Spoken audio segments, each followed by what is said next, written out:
제가 오후에는 이제 약장사가 약을 팔아야 된다고 이제 선교사가 어떻게 선교지에 나가야 되는지 제 간단한 짧은 삶이지만 간증과 함께 하나님의 말씀을 통해서 저에게 어떤 부담을 주셔서 저희가 어디로 가는지 그것에 대해서 좀 간단하게 나누고자 합니다. 그래서 먼저 나누기 전에 제가 이렇게 교회를 방문하면은 좀 말도 더듬더듬거리고 덩치는 산만해갖고 소개하기 힘들어할 것 같으니까 영상을 잘 찍는 자매가 영상을 하나 만들어줬어요. 먼저 틀어주고서 시작하라고. 그래서 짧은 영상 하나 먼저 보시고 이어서 제가 간증을 나누도록 하겠습니다.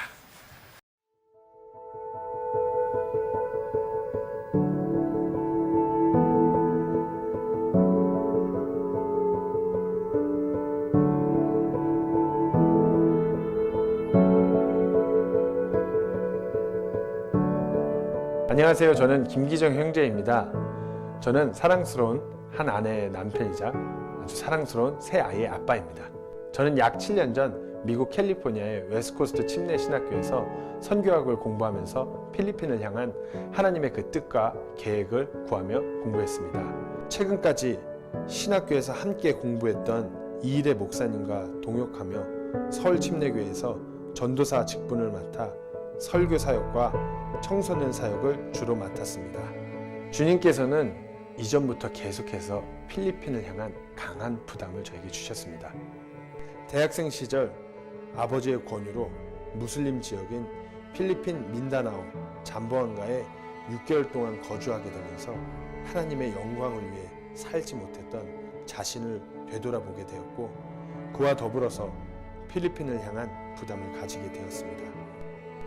그리고 그 부담은 저로 하여금 한국에서 대학교를 졸업한 후에 곧바로 필리핀 보울섬의 딸리본 지역으로 향하게끔 이끌었습니다. 그곳에서 유치원부터 초등학교, 고등학교, 그리고 시각장애인 재활학교를 세워 현지의 아이들을 섬기다가 함께 교제하던 아내 최유미 자매와 주님 안에서 한 해가 되어서 그곳 아이들을 함께 섬겼습니다. 그리고 시간이 지나면서 현지인들에게 복음을 선포하고 말씀을 가르치는 것에 대해 더욱 큰 부담을 가지게 되어 주님을 위해 좀 더 준비되고자 미국으로 향했습니다. 필리핀에 거주하고 있는 현지인들을 향해 가지고 있던 부담이 미국에서 유학생들 중에 한인들에 대한 부담으로까지 이어지게 되었습니다. 필리핀에는 한국에서 밑바닥까지 내려갔다가 더 이상 내려갈 곳이 없어서 그곳으로 건너온 사람들이 너무나 많습니다. 무엇보다 복음이 가장 필요한 사람들, 누구보다 복음이 가장 절실한 사람들이 모여있는 그 땅에는 신실하게 복음을 전하는 교회, 하나님께서 보존하신 킹제임스 성경으로 진리의 말씀을 전하는 교회가 없습니다. 그리스도가 증거되기 전에 안디옥과 같이 점점 어두워져만 가는 땅에 누군가는 가야 합니다. 누군가는 가서 교회를 세우고 그들에게 하나님의 진리의 말씀을 전해야 합니다.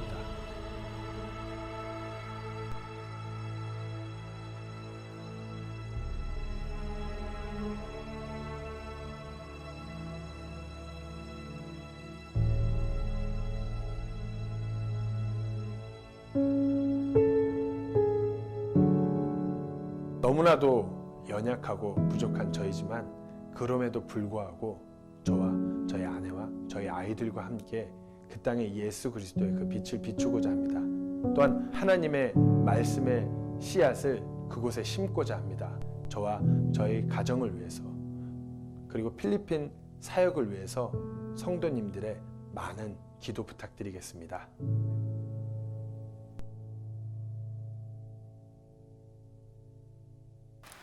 예. 화면이 꽉 차죠? 얼굴이 커가지고. 저 간단한 제 그런 간증을 드리자면, 제가 말씀드렸다시피 저희 아버님께서는 아직도 지금 강서구 화옥동에서 장로교회를 38년째 목회를 하고 있어요. 예, 장로교회 합동 측 목사님이고요. 저는 누가 봐도 그런 장로교 목사님의 아들로 태어나서 쭉 자라다가 중3 올라가는 겨울방학 때 그런 교회 수련회 같은 데서 목사님이신 아버지께서 전하시는 복음을 듣고 그때 처음 제가 하나님 앞에 내가 죄인이구나, 내 죄 때문에 나를 살리시려고 예수님께서 십자가에 못 박혀 돌아가셨구나. 그때 예수님을 제가 돌이켜서 교리적으로 이런 것들이 세워지고 배우고 난 뒤에 돌이켜 생각하는데 그때 제가 예수님을 만났던 것 같습니다. 근데 문제는 이렇습니다. 장로교 목사님 아들로 쭉 살아오면서 그 어느 누구 하나도 저한테 구원의 확신에 대해서 묻는 사람이 단 한 명도 없었어요. 그리고 시간을 거슬러서 제가 필리핀에서 소위 기성교에서 말하는 평신도 선교사로 학교를 세우고 주님의 일을 한다고 감당하고 있을 때도 그 어느 누구도 저한테 구원의 확신에서 단 한 번도 물은 적이 없었어요.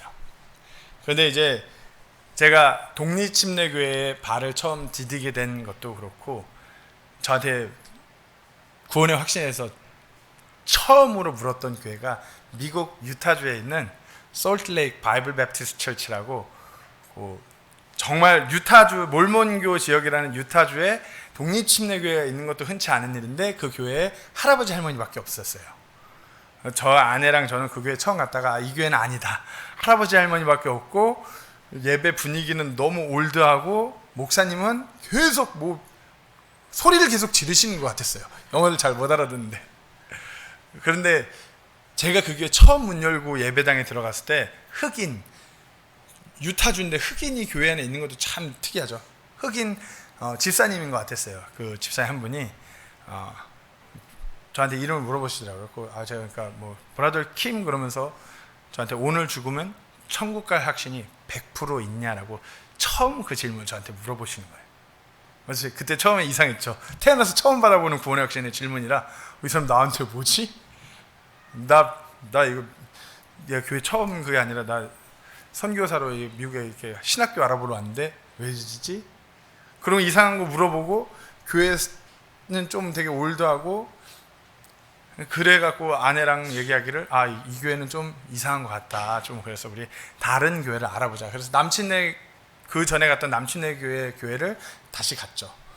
교회 분위기 되게 인테리어도 잘 돼 있고 예배는 막 무슨 재즈풍으로 막 피아노 치면서 이렇게 찬양하고 이 교회 그래, 이 교회 괜찮은 것 같다. 근데 그 교회 목사님이 저희가 두 번째 방문이었어요. 한 주 걸르고 왔는데 목사님이 저희를 보고서 이 동양인 가정 또 왔다고 내가 지난주에 온 거 기억하고 있다라고 하면서 딱 저한테 그러시는 거예요. 그러니까 저희가 이렇게 생각하기는 우리는 지난주 여기 안 왔는데 목사님이 그렇게 생각을 그렇게 하시기에는 유타주에 보기 힘든 동양인이고 때마침 우리 아내가 임신하고 있어서 배도 나온 상황이었는데 좀 그래 아이러니했어요. 목사님이 잃어버린 영혼들에 대해서 교회에 방문한 영혼들에 대해서 그런 부담이 좀 덜하신가?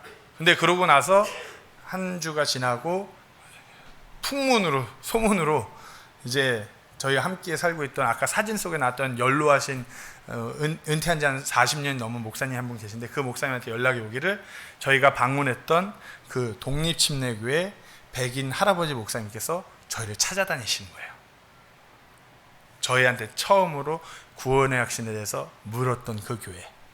그러면서 아내랑 얘기하기를 저는 개인적으로 미국 갈 때 우리나라에 복음을 전했던 마더 처치이기 때문에 엄청난 기대와 그런 걸 갖고 갔는데 실상은 그게 아니었거든요. 근데 그 목사님을 보면서 정말 잃어버린 영혼을 한 영혼이라도 이렇게 온전히 찾아가고 복음을 전하고자 하는 이 목사님이 진짜인 것 같다. 그래서 아내랑 함께 그 침례교회 다시 가서 그 침례교회 독립침례교회가 신학교도 있었고 신학교 다니면서 구원의 확신, 구원의 교리에 대해서 그리고 처음으로 킹제임스 성경에 대해서 배우게 됐었어요. 그리고 그 교회에서 이제 아내와 저는 둘 다 장로교회 출신이기 때문에 침례를 다시 받고 교회에서 교회 성도로서의 삶이 시작됐죠. 구원의 확신을 처음 들었고요.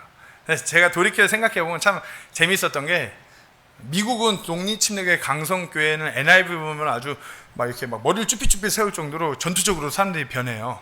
근데 제가 NIV 성경을 딱 이렇게 여기다 들고서 당당하게 딱 교회 간다고 이렇게 들어왔는데 몇몇 청년들이 저보고 얘 뭐지? 너 그거 들고 여기 왔어? 막 이러는 거야. 성경책 들고 교회 오지 그럼 얘 뭐야? 왜 나한테 그래? 그때는 전혀 이해를 못했죠. 성경책이야 성경책 바이블. 그러니까 걔는 그냥 계속 입만 열고 저를 쳐다보고 있죠.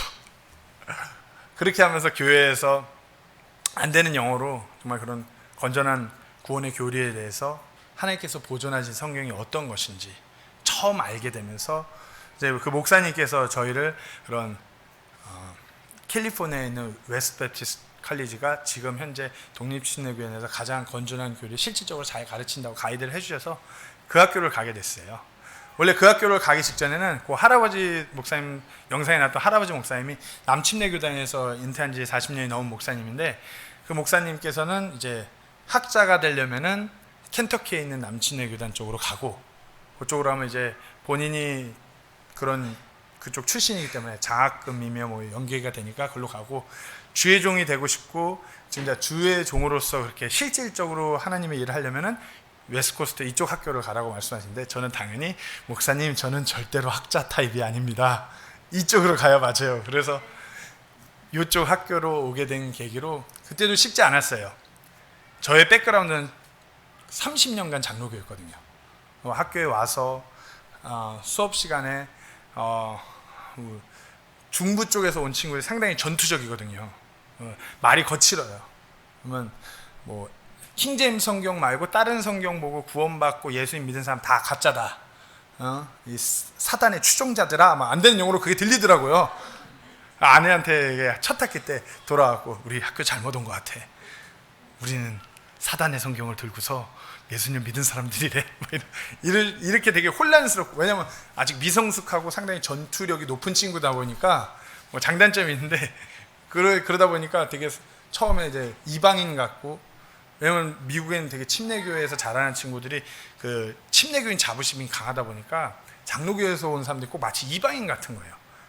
우리는 물이 뭔가 덜 빠진 것 같고, 그런 시간을 겪을 때 되게 혼란스러워할 때 서울침례교회 이래 목사님이 한 학기 같이 있는 동안 많이 끌어주고 많이 설명해주고 이해해주고 이런 시간이 있음으로 해서 제가 이제 침례교회 신학교에서 적응하고 그런 교리적인 모든 것들을 흡수함에 있어서 잘 이끌어줬던 분이 그 연계가 되어서 제가 한국에 와서도 서울침례교회에서 이렇게 지금 섬기고 있는 것이고요. 또 이렇게 보건데, 제가 이렇게 삶을 돌릴 때 제가 구원받고 필리핀에 가서 어떤 뭐 주의 일을 하고 미국에서 유학생활을 하고 이런 모든 일련의 과정 가운데서 사람들이 다 퀘스천 마크를 해요. 어떻게 장로교 합통측 아들이 필리핀 선교지에 가 있다가 미국 유학을 가서 독립침례교회까지 가서 이렇게 한국에 돌아와서 다시 독립침례교회 선교사로 나가냐 하는데, 무엇보다 다 하나님의 은혜인 것 같고요. 부족한 사람이지만 하나님께서 불러주시고, 부족한 사람이지만 하나님의 일에 대한 부담을 주셔서 또 이렇게 서 있는 것 자체가 너무나 감사한 것 같습니다. 성도님 보시기에는 제가 막 이렇게 뭐 유학까지 갔다 왔다고 대단히 막 학구파인 줄 알았는데, 저는 그야말로 은혜로 유학 가고 은혜로 졸업해서 은혜로 서 있는 사람입니다. 네.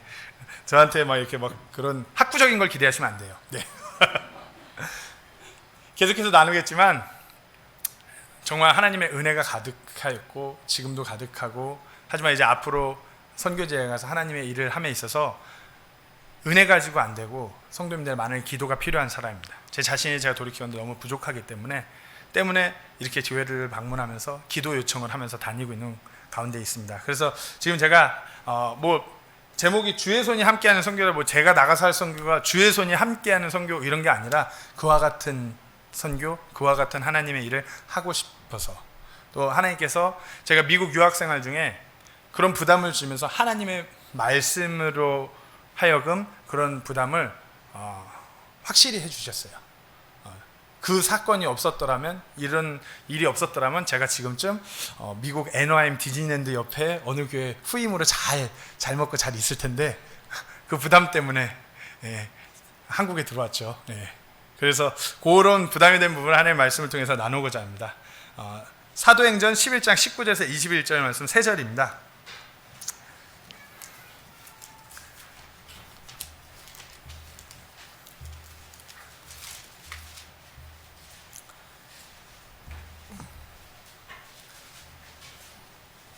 제가 대표해서 읽고 기도하도록 하겠습니다.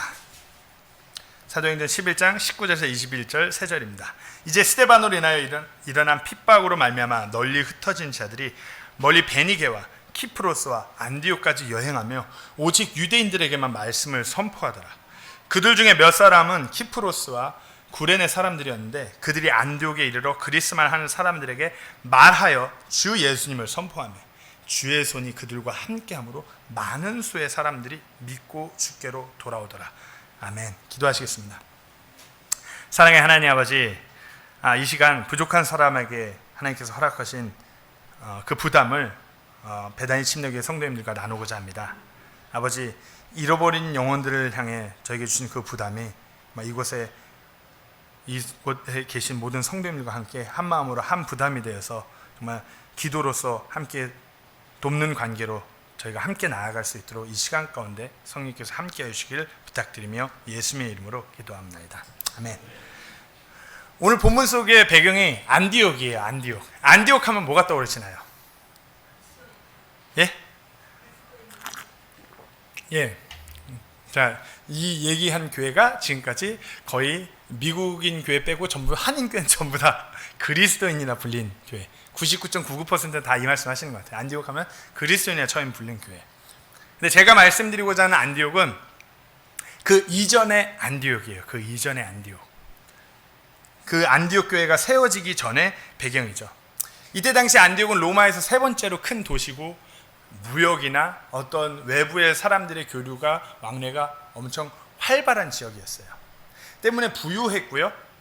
때문에 각종 잡다한 문화들이 다 들어와 있는 곳이 이 안디옥이었고요. 대부분의 상류층은 그 은퇴한 로마 군인들.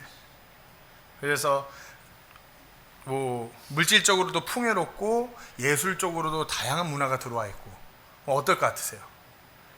상당히 문란하고 잡다한 잡신들의 문화가 다 들어왔는 지역이 바로 안디옥이었어요.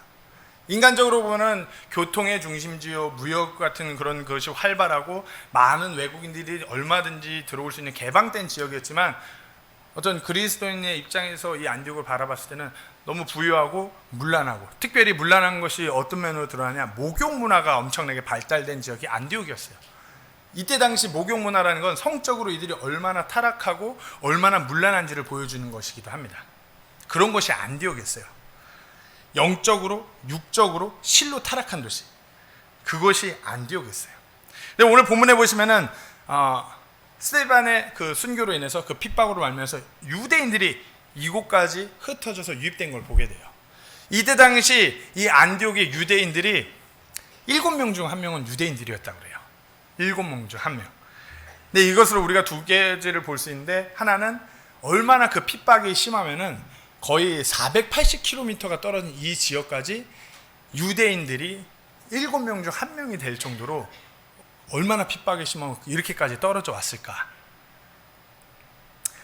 다른 하나는, 그러면 이곳에 온 유대인들이 이 안디옥에 이르러서 안디옥에 사는 헬라 영향권에 있는 사람들 보고 어떤 생각이 들었을 것 같아요? 유대인들이 이방인들에게 복음이 전해지기 전에 이 유대인들이 치를 떨죠. 상종할 수가 없는 사람들이죠. 자기들은 어쨌든 예수님 만나고 그 핍박으로 해서 정말 실로 자기들이 생각했다. 난 대단해. 나 정말 거룩된 삶을 살아가고 있어. 내가 그리고 여기까지 왔어. 그런데 보니까 너무 문란해. 상종할 수 없는, 마치 막 뭐야 이 부정한 것들. 이 이방인 같으냐. 그러니까 오늘 19절에 보면은 이제 스데반으로 인하여 일어난 핍박으로 말미암아 널리 흩어진 자들이 멀리 베니게와 키프로스와 안디옥까지 여행하며, 여기서 보시면 오직 유대인들에게만 말씀을 선포하더라. 오직 유대인들에게만 말씀을 선포했다는 게 이제 좀 이해가 되시나요? 왜 이들이 오직 유대인들에게만 말씀을 선포했는지. 이들이 오직 유대인들에게만 말씀을 선포했다는 것, 회당에 모인 유대인들에게만 하나님의 말씀을 전하고 자기들끼리 나눌 수밖에 없었던 그 이유 중 하나는, 이들이 이 헬라 영향권의 안디옥에 사는 사람들을 봤을 때 마주치기도 싫고 상종하기 싫은 부류의 사람들이에요, 어찌 보면. 때문에 누가는 이것을 기록할 때 19절과 20절을 비교하는 형식으로 기록했어요. 19절에서는 유대인들에게만 말씀을 선포하였다고 기록하는데, 이제 20절을 보시면 그들 중에 몇 사람은 키프로스와 구레네 사람들이었는데 그들이 안디옥에 이르러 그리스말 하는 사람들에게 말하여 주 예수님을 선포하며. 분명 19절을 보시면은 하나님의 말씀을 전했어요. 근데 말씀을 선포하고 전했는데 이렇다 할 변화나 열매에 대해서는 언급되지 않아요. 근데 20절에서 그리스만 한 사람들에게 말하여 주 예수님을 선포하며. 그러니까 21절에 뭐라고요? 주의 손이 그들과 함께하더라는 놀라운 변화에 대해서 설명하고 있어요. 안디옥에 이르러 그리스만 한 사람, 즉 헬라 영향권에 있는 사람들, 어떤 헬라 영향권에 있는 유대인이 될 수도 있고 이방인들에게 말하여서 주 예수님을 선포했다고 그랬어요. 그것이 어찌 보면 세계 선교의 시작이라고 불리는 안디옥 교회의 그 배경이기도 하죠. 생계적인 배경. 바나바와 바울이 안디옥 교회를 개척한 개척 멤버가 아니라 이름도 거론되지 않은 이 안디옥에 이르러서 헬라 영향권에게 직접적으로 말하여서 주 예수님을 증거한 사람들, 이 사람들이 바로 안디옥 교회 개척 멤버들이에요. 다시 정리하겠습니다. 19절과 20절을 보시면 비교되는 형식으로 유대인들이 유대인에게만 말씀을 선포했고요, 이쪽은 어느 특정 몇몇의 유대인들이 말하여서 직접적으로 예수 그리스도를 모든 사람들에게 증거했어요. 그러고 나서 이들에게 주의 손이 함께하는 놀라운 역사가 일어나죠.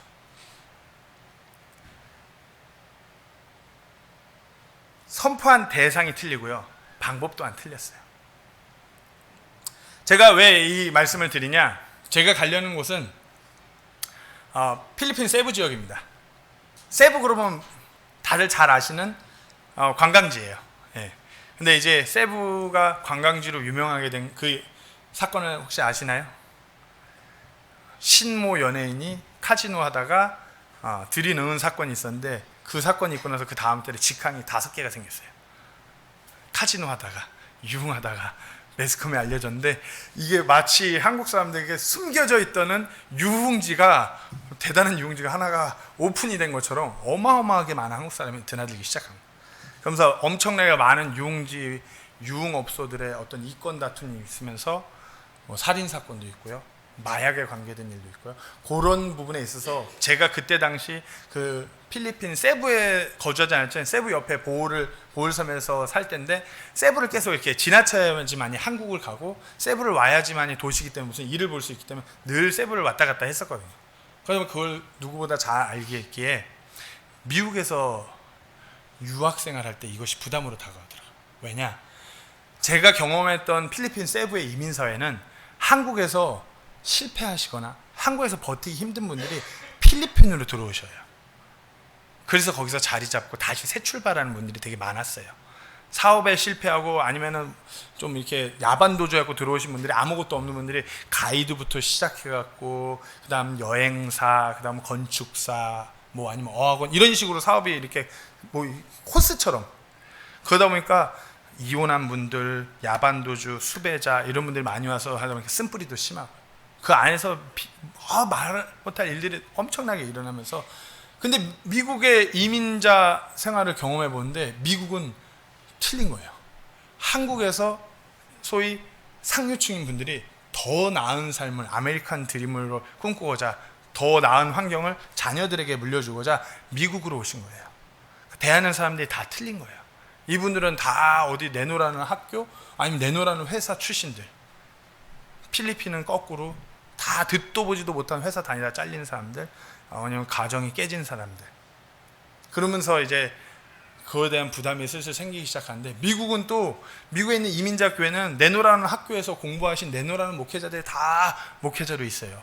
근데 필리핀의 케이스는 한국에서 목회가 실패하신 분들, 어떤 이슈가 있어서 한국에서 뭔가 발딛고 사역하기 힘드신 분들이 필리핀 쪽으로 많이 오고, 물론 다 그런 건 아니에요. 그런 분들이 많이 오시다 보니까 상처 있고 쓴뿌리 있는 성도가 상처 있고 쓴뿌리 있는 목회자를 만나고 교회를 이루니 교회가 시끄럽겠죠, 당연히.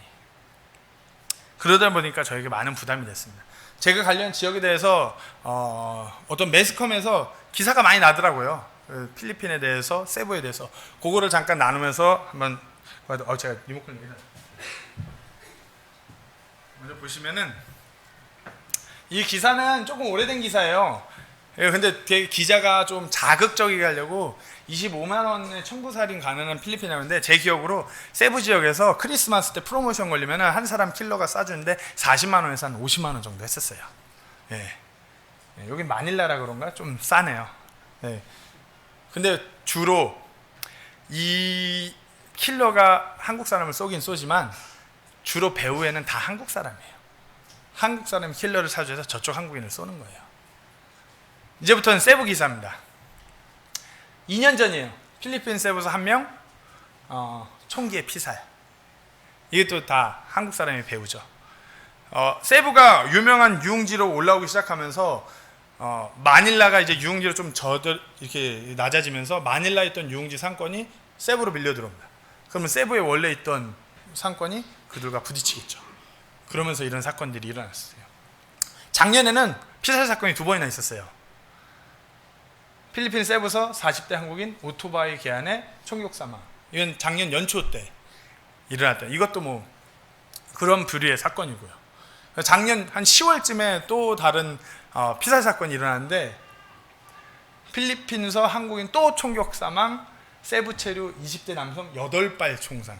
이거는 이권 다툼이 아니라 한국 사람들이, 뭐 아시는 분은 잘 아시겠지만 동남아 지역에만 나가면은 사람이 아주 획가닥해요. 한잔 하고서 너무 무례하게 행동해요. 한국 사람. 죄송합니다. 저도 한국 사람으로서, 하지만 이거는 믿는 사실을 전해드리면 너무 무례하게 행동해요.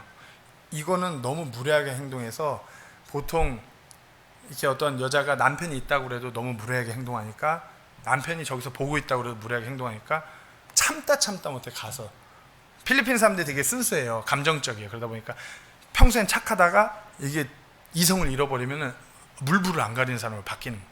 그러니까 8발을 쐈대요. 한 발 쏘는 것도 있는데 8발이면은 땅 쏴야지 8발이에요. 얼마나 감정이 그렇게 격해지만. 네, 그렇습니다. 이제 한국에도 마약이 이제 많이 이슈가 됐잖아요. 근데 필리핀은 오래전부터 마약이 상당히 오픈되어 있는데, 한국 사람들이 필리핀을 세부 지역에 와서 유흥업소가 많다 보니까 마약을 많이 접함에도 불구하고 매스컴에 보도는 안 돼요. 요거는 한국인 이런 그 인터넷 커뮤니티 이런 데서만 간간히 글이 올라오는 거예요. 뭐 이번에 공항에서 마약하다 또 나가다 잡혔대더라. 거기 필리핀은 마약을 그 코카인을 그냥 이렇게 은어로 부를 때 코크라고 그래요. 콕. 예, 콕이라고 부르고, 뭐 일종의 뭐 싸구려 그런 헤로인의 일종인가 뭐 섞인 마약을 샤브라고 부른다고 그래요. 그래서 그 친구들이 얘기할 때, 야, 콕 좀 갖고 와. 갈증나 콕 갖고 와. 이제 마약 갖고 오는 거라고 그러더라고요. 지금은 이제 정권이 두테르테 그 대통령 정권을 바뀌면서 마약이 표면적으로는 사라진 것 같은데, 경찰들이 다 돈 받고서 묵인해주고 유통시킬 정도로 마약이 너무 심각한 동네. 그 때문에 유흥으로 아니면 와서 이민자들이 그런 어떤 유흥을 즐기는 믿음이 없는 사람들이 마약도 많이 접하게 되는 곳이 바로 세부 지역입니다. 제가 가려는 곳에 첫 번째 부담되는 부분이 이런 세부의 그런 잃어버린 한인 영혼들에게 한인교회를 세워서 예수 그리스도를 증거하고자 하는 것이 첫 번째로 가장 큰 부담이고요. 두 번째로 저희에게 부담이 되는 것이, 거기서 그 한인 지역교회가 세부에서 세워진다라면 한국인 지역교회로서 아웃리치 사역을 부담을 갖고 나아가야 되는 것이, 이건 진짜 그 지역교회만이 가져야 되는, 확실하게 갖고 가야 되는 부담이다라는 확신도 어느 정도 있고요. 코피노라고 들어보셨나요? 많이들 들어보셨죠? 코피노. 코피노의 정의가 뭔지 아세요? 혹시 아시는 분? 코리안 필리피노? 예. 뭐 다들 명칭을 그렇게 하는데, 정확한 정의는 한국인 아버지, 필리핀 엄마예요. 여기서 끝이 아니라 한국인 아버지로부터 버림받은 아이들이 코피노예요. 그래서 청와대 게시판에 청원이 많이 올랐었어요. 근데 참 안타까운 거는 한국 사람들이, 제가 이번에 들어가서 제가 여기 와서 이제 교회를 세우면 이런 부담이 있습니다 하면서 어느 한국 분하고 얘기를 했는데, 한국 분이 그러더라고요. 그 코피노 그런다는 한국 사람 도와준다는 브로커가 붙어갖고 중간에서 돈만 다 떼먹고, 뭐 돈 몇 푼 주고서 뭐 그런 거 다 없었던 일처럼 무마시키고 다 갔대더라. 완전히 이제 한국에 있는 그런 네, 사람들한테 이게 오픈이 되면은 자기 한국에서 완전 무너지니까 이게 돈으로 이렇게 덮고 넘어가게끔 그렇게 되면서 지금 그 필리핀 시내 필리핀 지역에 이 코피노가 10,000명이에요. 10,000명이 넘어요. 카운트하기 힘들죠. 이 친구들을 어떻게 청와대에 있을 때 이 친구들이 한국 사람인 거를 확실하게 프루브를 하면 한국 정부에서 지원한다. 근데 어떻게 지원을 해요? 어떻게 프루브를 해요? 어떻게 확인하겠어요? 아빠가 없는데. 이런 친구들이 10,000명이 넘어가요. 상당히 좁은 바운더리고요. 한국의 이민자가 지금 25,000명, 뭐 어학연수생, 관광객 성수기 되면 70,000명까지 간다고 그러는데 코피노가 10,000명이면 어마어마한 숫자인 거예요. 한국 사람으로서 이건 좀 부끄러운 우리 한국 사람들의 모습이기도 하고요. 거기서 세워지는 지역교회라면 이 코피노들에 대해서 아웃리치 사역으로 그 지역교회가 꼭 부담을 가지고 나아가야 되는 부분이라고 저는 그렇게 확신하고 강한 부담을 갖고 있는 것이 사실이고요. 뭐 야고보서 1장 27절 말씀에도 아버지 없는 아이들에 대해서 하나님께서 특별한 부담을 갖고 계시잖아요. 저희가 뭐 이 친구들이 아버지가 없는 건 아니지만 아버지 아예 없는 애들보다 더 어찌 보면 한국 사람이 봤을 때 이 친구들 입장에서는 그런 게 아니라고 하지만 한국 사람이 봤을 때 더 부담이 갈 수밖에 없는 부분이기도 하고요. 예, 제가 다음 세 번째로 이렇게 세 가지 부담 중 하나인데 마지막 부담인데 다음 세대 어떤 목회할 목회자들에 대한 부담이 있습니다. 현지 목회자들. 뭐 제가 이 사진을 갑자기 브랜드 왜 보내냐? 저기 젊은 한국 청년 하나 보이죠? 제 20대 모습이에요. 저 보면서 뿌듯해하고 있어요. 제가 그때 11명, 12명 아이들을 데리고 조그만하게 어린이집 비슷하게 시작을 했어요. 뭐라도 해보자. 대학교 졸업하고 들어왔을 때. 뭐 그렇게 시작했던 어린이 유치원 이런 것이 제가 미국 유학 가고 간 사이에 솔직히 문을 닫을 줄 알았는데 하나님께서 잘 이끌어 주셔갖고 지금 그 학교가 이렇게 학생이 230명이 넘어요. 뭐 유치원, 초등학교, 중학교, 고등학교 이제 좀 있으면 애들이 대학교로 처음 사진 애들이 대학교를 간다고 하더라고요. 제가 왜 이 말씀을 드리냐? 제가 다음 세대 목회자에 대한 세우는 것에 부담이 있는데 저는 뭐 아무나 그게 아니라 어쨌든 저희 작년에 여기 학교가 성경을 전부 다 킹제임스로 싹 바꿨어요. 오늘 한국의 성도님이 후원을 해주셔갖고 성경이 없는 아이들이니까 킹제임스 성경으로 바꾸는 게 너무 쉬운 거예요. 성경 가서 보여주면 돼요. 성경이 집에 한 권도 없는 애들이니까. 그렇게 되면서 점점 그렇게 스트릭한 그 교육 어떤 크리스찬 스쿨로서 그렇게 엄격하게 그렇게 그 안에서 자란 친구들이 그 안에서 만약에 목회자로서 주의 종으로서 누가 헌신하고자 한다면 학교 스태프들이 다 저 있을 때 고등학생인데 이렇게 어떻게 좀 도와줘갖고 학교를 다니고 이랬던 스태프들이 대부분이고 메인으로 하는 스태프이 저랑 늘 같이 다니던 친구이기 때문에 약속한 것이 만약에 그런 주의 종을 헌신한 친구들이 있으면 나한테 보내라고. 내가 도와줘서 신학교 보내고 공부시켜서 목회자 하는 거 내가 돕겠다고. 그게 얘기가 어느 정도 됐어요. 뭐 전혀 뭐 모르는 애들 뭐 이렇게 돈 받아가려고 이런 현지 친구들이 아니라 정말 그런데 부담을 갖고 열정 있는 친구들이 뭐 가겠다 하면 한국에서 생각하면 경제적으로도 큰 도움이 아니에요. 조금만 도와주고 또 무엇보다도 우리랑 같은 노선에서 정말 건전한 교리 가운데서 올바른 온전한 성경을 들고서 가르치는 강성 독립침례교회 신학교가 어디인지 이제 저는 아니까 그 교회 그 신학교 관계자하고 관계하면서 친구들 보내갖고 모니터링하면서 자연스럽게 독립침례교회 목회자들 정말 온전히 하나님의 말씀을 선포하고 예수를 증거할 그런 목회자들을 뭐 제가 가르칠 수 있는 역량은 안 되니까요. 그렇게 해서 세우고자 하는 부담이 있습니다. 무엇보다 제가 전주에 김재근 목사님께서는 PR 좀 많이 하라고 그러는데 제가 PR 하자면은 제 배후에 학교가 하나 있습니다. 뭐 하면은 이렇게 이제 학생들 저한테 보내줄 학교가 하나가 있고 제가 본의 아니게 설립자다고 하기 때문에 제가 최대한 뭐 그런 건 안 하려고 하겠지만 입김이 실리는 네. 그런 친구들이 오면은 그런 다음 세대 목회자로서 참 감사한 일이죠. 자연스럽게 때문에 지금 많이 이 학교를 제가 뭐 어떤 사역을 하겠다는 건 아니지만 좋은 관계를 유지해 나가면서 거기에서 나오는 목회자 될 친구들을 그렇게 다음 세대 현지 목회자로 세우고자 하는 것이 제 세 번째 부담이기도 하고요. 예. 다시 뭐 천천히 다시 돌아와서 말씀을 정리하자면, 전 감히 이민자 모든 사역들이 잘못됐다고 여기 계신 성도님들한테 말씀드리고 싶지 않아요. 오늘 본문에서 보는 것 같이 충분히 그럴만해요.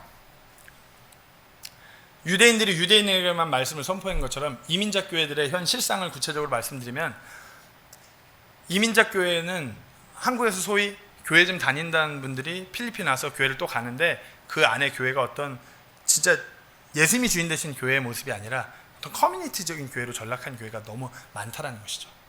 때문에 그 사람들이 봤을 때 뭐 그런 유흥업종 아니면은 몸에 이렇게 낙서 좀 한 사람들, 붕어 좀 그리고 용 좀 그리고 뭐 도깨비 좀 등에 박아놓으면은 요번에 가니까 막 방성진 형제처럼 호리호리한데 몸은 도배가 돼 있더라고요.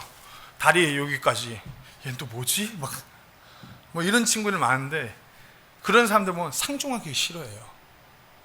근데 어찌 보면 뭐 미국에서는 그러더라고요. 어장이라는 표현을 쓰시더라고요. 예수님 만나야 되는 사람들이 수두룩하잖아요. 근데 교회에서 그걸 외면하고 마치 오늘 19절에 유대인들에게만 말씀을 선포하는 것처럼 자기들끼리 하나님의 말씀을 그 안에서 나누고 뭐 자기들의 더 어떤 삶을 좀 더 안락하게 하는 그 정도의 수준이 교회가 아니잖아요. 그런 사람들에게서 가서 20절의 말씀처럼 말하여 주 예수 그리스도를 선포해야죠. 말하여라는 그 표현이 전 참 좋더라고요. 뭐 제가 뭐 예배당에서 양복 이렇게 그럴싸하게 차려입고 주일에 이런 것보다는 저는 가까워 그 사람들 어떻게든 접촉점을 찾아서 만나고자 찾아다니고 직접적으로 우리 주 예수 그리스도를 증거하고자 하는 그와 같은 사역이 저의 아마 메인 사역이 될 것 같고요. 오늘 본문에도 보면은 그러고 나서 21절에 주의 손이 함께 한다고 그렇게 되잖아요. 근데 똑같은 배경에 똑같은 이와 같은 일이 오늘 오전에 설교했던 사도행전 8장에 또 나와요. 또가 아니죠. 먼저 나왔죠. 사도행전 8장 4절 말씀하고 제가 그 뒤에 거를 읽을게요. 아니면 들으셔도 상관없을 것 같아요. 그러므로 널리 흩어진 사람들이, 요게 이제 여기 스데반의 순교로 똑같은 배경. 그러므로 널리 흩어진 사람들이 유대인들이죠. 각처로 다니며 말씀을 선포하더라. 근데 뭐 이러고 나서 별다른 어떠한 열매나 변화에 대해서 언급되지 않아요. 5절에 보면 그때에 빌립이 사마리아시로 내려가 그들에게 그리스도를 선포하며. 어찌 보면 이때 우리가 잘 알다시피 사마리아라면 유대인들에게 상종할 수 없는 사람들이에요. 근데 사마리아시로 내려가서 그들에게 그리스도를 선포해요. 그러면서 우리가 잘 알다시피 사도행전의 그 이후에 빌립을 통해 놀라운 일들이 일어나잖아요. 똑같죠. 절대 믿는 사람들끼리 그 안에서 무슨 커뮤니티처럼 하나님의 말씀을 나누고 연구하고, 물론 중요해요. 교회가 해야 되는 역할 중 하나가 맞지만 그걸로만 안주한다면 하나님의 놀라운 일이 일어나지 않는다라는 거죠. 특히나 선교지에서는 정말 예수 그리스도가 증거되는 그 지역에서 예수 그리스도가 증거될 때 놀랍게 하나님이 일하신다는 거예요. 성경은 그렇게 말을 하고 있고 저에게 그런 부담을 주셨고요. 가면은 제 삶을 돌이키건대 제가 뭐 웃으면서 나영석 목사님께도 저는 이렇게 학구파나 학벌이 뭐 스카이 나오고 어디 뭐 쟁쟁한 유학파 이런 사람들이랑 어울리는 거 별로 안 좋아해요. 저는 몸에 낙서도 좀 그리고 울그락불그락 제가 웃으니까 되게 막 웃는 게 참 형제님 아주 잘 어울려요 막 이런데 제가 인상 쓰면은 무섭대요. 제가 최대한 인상 안 쓰고 웃으려고 그러는데 가끔 저도 모르게 무표정으로 이렇게 그러면은 조폭 같다고 그러는 사람들이 몇 명 있더라고요. 심지어는 교회 청년부 자매가 저보고 형제님 조폭 같아요 막 최대한 헤어스타일을 젊어 이렇게 스타일 있게 해보려고 노력 중입니다. 제 삶을 돌이켜 보건대도 그런데 부담이 많이 가고 이상하게 그런 사람들이랑 많이 접촉하게 되더라고요. 뭐 제가 심지어는 미국에 있을 때는 저희 집에 한 달 동안 대마초에 찌든 형제 한 명 데리고 있으면서 구령하고 교회 데리고 가고 얼른 떠나가긴 했는데 또 아니면은 뭐 또 데리고 있었던 사람이 한국에서 파혼해갖고 미국 들어와갖고 불법 치료자처럼 신분 때문에 막 이런 연명하는 그런 형제도 같이 있어 보고요. 그런 부분에 있어서 참 부담이 많이 가기도 하고 이상하게 많이 만나기도 하고요. 제 자신을 돌이켜봐도 뭐 제가 뭐 부유한 목회자 가정에서 자란 것도 아니고 아버지가 사기당하면서 중학교 시절에 뭐 흔히 백슬라이딩을 좀 과하게 해갖고 공부도 참 안 하고 운동만 좋아해갖고 운동 같은 거 많이 하고 뭐 운동도 격투기, 킥복싱, 합기도, 검도 이런 것만 했어요. 그러다 보니까 자연스럽게 치고받는 그런 동네에서 잘 놀겠죠. 그러다 보니까 제가 나온 고등학교도 특지고라고 들어보셨나요? 저 학교 다닐 때 수원에서도 몇 명, 요쪽 동네 동탄 쪽에서도 몇 명 왔던 걸로 기억하는데 특수지능고등학교라고 해서 특목고는 아시죠? 특목고 정반대 생각하시면 돼요. 저희는 1층에 창문이 안 열려요. 쇠창살로 다 박아놓고 안전제일 마크 찍어놨어요. 애들이 싸울 때 창문 뜯어서 싸운다고. 예. 물론 제가 그래서 그렇게 뜯어서 싸웠다는 말씀 전혀 아니고요. 저는 거기서 그래도 손에 꼽히는 수학이었습니다. 예. 거기서 늘 수학을 전교 1등한 엘리트. 그 동네에서 엘리트 해봤자 뭐 하겠어요. 인문계 고등학교 가면 꼴등인데요.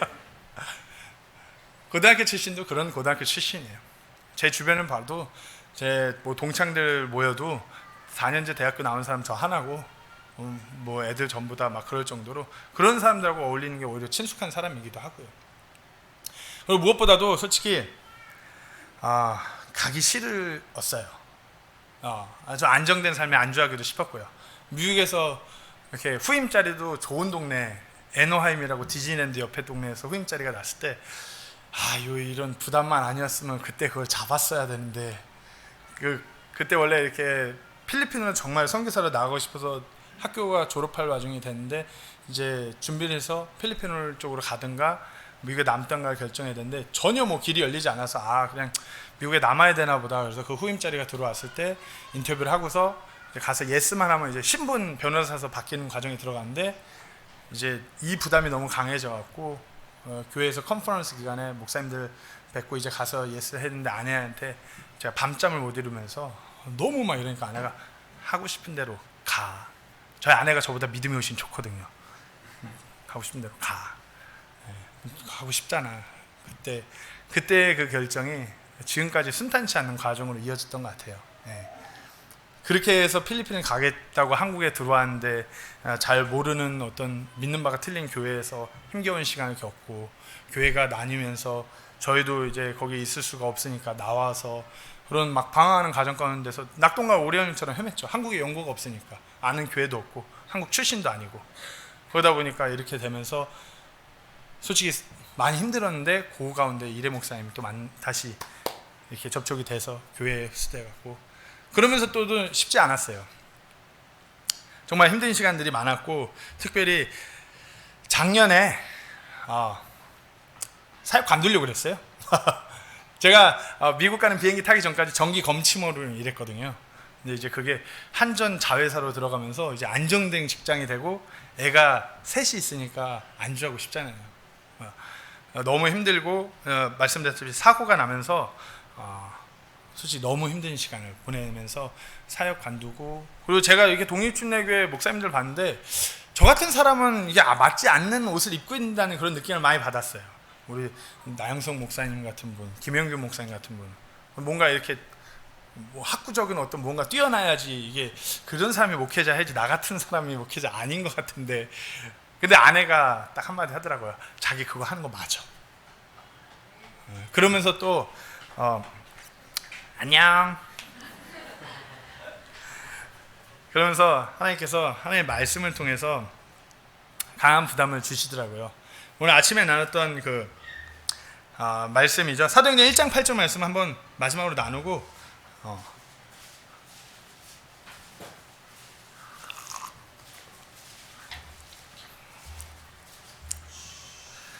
마치려고 합니다.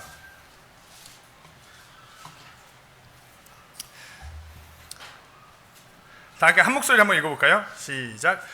오직 성령님께서 너희에게 임하신 후에 너희가 권능을 받고 예루살렘과 온 유대와 사마리아에서 그리고 땅의 맨 끝 지역까지 이르러 나를 위한 증인이 되리라. 아멘. 제가 요거를 영어 그렇게 읽다가 우연치 않게 안 되는 영어로 영어 구절이 있는데 이 말씀으로 하나님께서 큰 도전과 찔림을 허락하시더라고요. 아마 여기 계신 많은 성도님들도 이렇게 뭐 어떤 복음을 전하는 것에 예수 그리스도를 증거하는 일에 있어서 어떤 별명 아닌 별명을 늘어놓으실 때가 많으신 거예요. 저도 그렇고요. 뭐 아직 저는 준비가 안 됐어요. 아니면 저희가 신앙생활의 구력이 짧아요. 저는 이제 킹제임스 성경 본 지 이제 몇 개월 안 됐어요. 제가 교회의 어떤 목사님이나 아니면 신앙의 구력이 오래된 그런 분들이 해야 되는 거 아닌가요? 그러시면서 한 발 빼시는 분들 많죠. 저 같은 사람이 어떻게? 저도 그랬죠. 작년에 나 같은 사람이 어떻게 선교사로, 나 같은 사람이 어떻게 주의 종으로 말씀 사역을 부족한 사람인데, 저는 솔직히 말씀드리면 제가 필리핀에서 이질 한 번 걸려갖고 이렇게 여기로 피, 뒤로 피 이러면서 죽을 뻔했다가 살았거든요. 고집이 너무 세가지고 의식이 있는 동안 병원비 나간다고 버티다가 의식 완전 가갖고 쓰러지고 나니까 아내가 사람 불러갖고 병원 들고 갔거든요. 100km. 그때 이후로 머리가 안 그래도 돌인데 아주 단단한 돌멩이로 변한 것처럼 때때로 그래요. 제가 써놓은 말씀 노트 보고 야 누가 썼지? 은혜가 되는데? 막 이럴 정도로 기억력도 안 좋고요. 근데 그런 사람이 나가서 막 그럴싸하잖아요. 뭐 부담이 어떻고 막 진짜 불법 체류자 어떤 뭐 합법적인 신분이 아닌 사람들 정말 어려운 가운데 어려운 사람들 그런 사람들 가서 뭐 그럴싸해 보이잖아요. 근데 제 자신을 보면 너무나 부족해요. 너무 연약하고요. 근데 이 말씀을 통해서 보면은 영어로 구절을 이렇더라고요. But ye shall receive power. 그 뒤에 가서 And ye shall be witnesses라고 돼 있어요. 위라고 shall의 차이가 있더라고요. NIV나 현대 여권에서 이거를 You will receive power, you will be witnesses라고 돼 있어요. 니네가 이렇게 위를 하면은 주어의 강한 의지죠. 너네가 그렇게 권능을 받는 거. 너네가 그렇게 니네가 노력을 해갖고 너네가 어떤 막 그래갖고 이렇게 증인 그걸 하면 너네가 권능을 받는 거. 그 주어의 어떤 강한 의지인데 쉘은 제 타인의 의지예요. 타인의 강한 의지적인 것을 쓸 때 표현이 쉘이에요. 보면은 뭐 마태복음 16장 18절에서 I will build my church 할 때 예수님께서 주어로서 내가 내 교회를 세우리라 강한 의지를 얘기하는 것처럼 쉘은 여기서 will이 아니라 쉘이 쓰였을 때는 어떤 내가 내 능력으로 내 의지로 내가 그분의 증인의 역할을 해갖고 권능을 받는 그것이 아니라 이 부족한 이 사람이 예수 그리스도를 증거하고자 하는 것, 그것이 하나님의 계획이고 강한 의지고요. 그렇게 나아갈 때 부족한 사람이 하나님께 의지해서 그렇게 나아갈 때 권능을 주시고자 하는 것도 그분의 뜻이고 그분의 강한 의지라는 것이에요. 이건 뭐 비단 선교사로 나가는 저뿐만 아니라 모든 구원받은 그리스도인이 동일한 거예요. 저희가 내가 자신이 부족하지만 내 의지로, 내 능력으로, 내 학식, 지식 수준, 경험으로 어떤 수치로 내가 그걸 하고 말고의 문제가 아니라 그럼에도 불구하고 내가 그 일을 하고자 할 때 힘주신 건 그분이라는 것이에요. 제가 이 말씀을 드리면서 더욱 말씀드리는 건 기도가 정말 많이 필요합니다. 제가 기도 카드 갖고 와서 목사님한테 드리는 걸 깜빡했어요. 맨날 깜빡해요. 기도 카드 드리면 이게 기도 카드에 계좌번호 안 썼다고 엄청 한 소리 들었어요. 전주에 계신 목사님한테. 기도하려고 하는데 계좌번호 보이면 부담돼서 기도하겠냐고. 기도가 진짜 많이 필요합니다. 저희가 그렇잖아요. 남편이 고집 세고 무식하고 독불장군 같으면 누가 제일 고생하죠? 아내가 엄청 고생해요. 제가 말씀드렸다시피 뭐 자매들 따로 모여서 저희 아내랑 얘기하면은 돌 들고 쫓아올 수도 있어요. 별의별 사건들이 다 있거든요. 제가 흔히 그 보수적인 장로교 합동측 목사님 아들로 자라다 보니까 그런 것만 보고 자라서 근데 많이 변했다고는 하지만 아직도 제가 믿고 주님의 일을 이렇게 하겠다고 하는 그 부분에 있어서는 뭐 흔들림도 없고 타협도 없고 이게 얘기가 안 되는 사람이다 보니까 아이들 데리고서 아이 셋인데 믿고 같이 따라오는 과정이 있어 아내가 솔직히 많이 힘들죠. 예. 뭐 그렇죠. 누가 미국에서 편한 그런 환경에서 필리핀 지금 한국에서 그래도 이제 안정된 직장 다니다가 아파트 처음 살아봐요. 아파트 되게 좋더라고요. 엘리베이터도 이렇게 확확 하고 이런 환경에서 필리핀 가서 더 좁은 필리핀 가서 필리핀 세부가 너무 비싸다 보니까 더 좁은 집 가서 살 건데 누가 좋아하겠어요. 뭐 그렇다고 환경이 좋은 것도 아니고 이제 아이들은 로컬 학교 보낼 계획이고요. 때문에 기도가 진짜 많이 필요해요.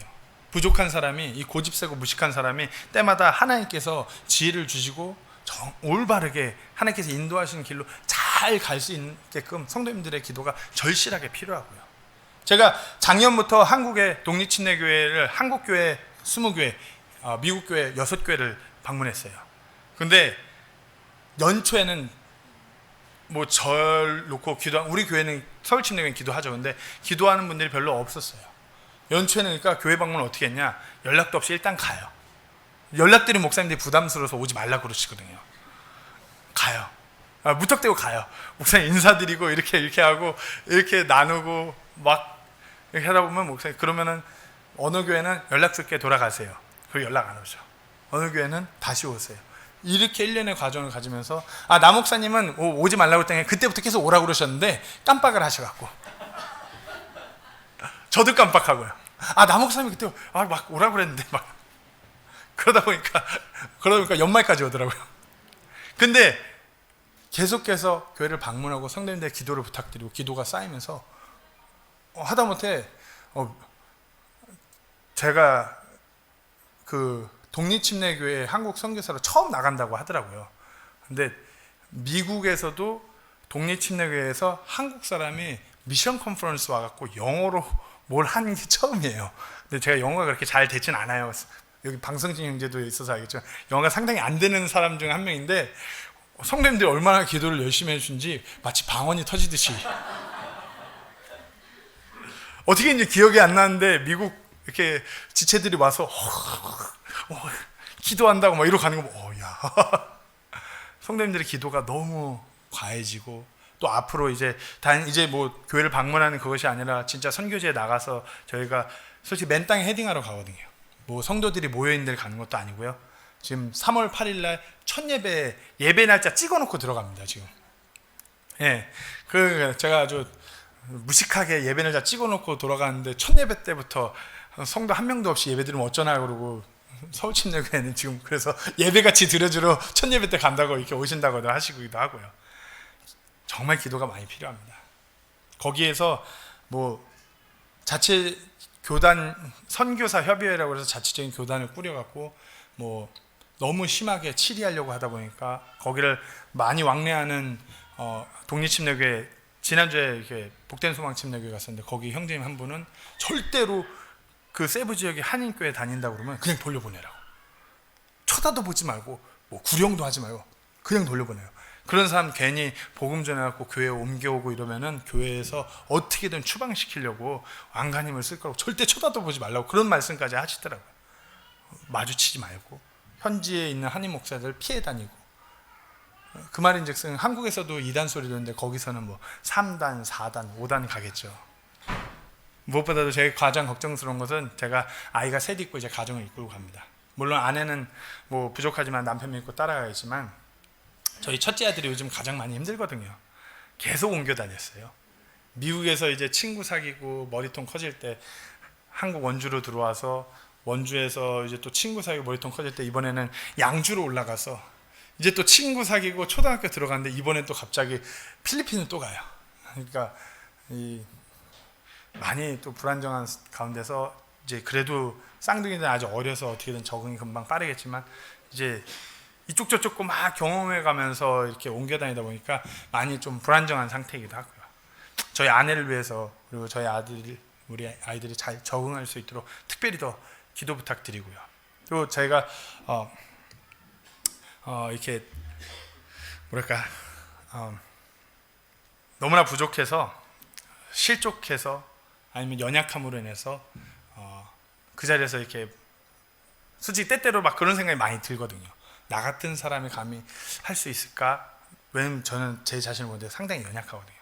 때문에 그럴 때마다 정말 성령님께 의지해서 말씀 안에서 굳건히 서서 무엇보다도 그리스도인으로서, 남편으로서, 아버지로서, 그 다음으로 이제 사역자로서 굳건히 서서 그 자리를 지키면서 잘 이렇게 갈 수 있도록 성도님들의 그런 기도를 간절히 부탁드리겠습니다. 예. 그 끝나고 나서 이제 저희 아내 보시면은 화이팅 한번 해주세요. 예. 늘 그래요. 저희 안에서 유아실에서 보고 있는데 제 애들이 많이 컸잖아요. 초반에는 제가 설교하면 뒤에서 앞뒤로 애기띠하고 이러고 있었어요. 예. 유아실이 없는 교회가 많아요. 우리 배단위 침례교회 정도의 시설이면 손에 꼽히는 시설인 걸로 아는데 지금 유아실 없으면은 뭐 어디 구석진데 방송실 옆에 밑에 가서라도 애기띠 앞뒤로 하고 있을 정도로 지금 애들이 많이 컸으니까 다행인데 늘 고생하고 있는 우리 최유미 자매를 위해서도 기도를 많이 부탁드리겠습니다. 예. 정말 다시 한번 성도님들 간절히 간청드리기는 기도가 많이 필요합니다. 정말 생각나실 때마다 기도를 많이 부탁드리겠습니다.